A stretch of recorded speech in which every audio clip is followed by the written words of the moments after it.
Want your Android phone to record calls automatically without turning the recorder on every time?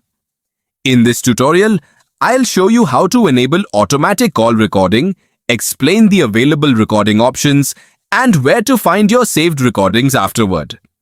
Step 1. Begin by launching the phone app on your Android device. This is the default app you use to make and receive phone calls. Step 2. Tap the three-dot menu in the upper right corner of the screen.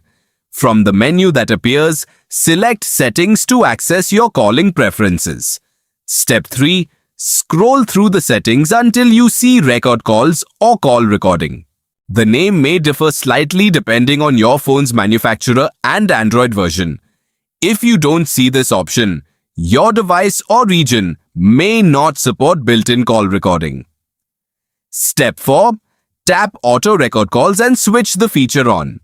If a permission request or legal notice appears, read it and tap Confirm or Agree to continue. Step 5. Select the recording mode that works best for you.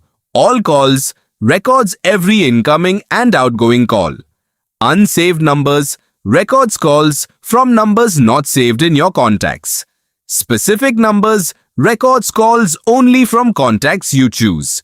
Your selection is saved instantly, so there's no need to press a save button. That's all. Your Android phone is now set to record calls automatically based on the option you selected. Thanks for watching, and I'll see you in the next tutorial.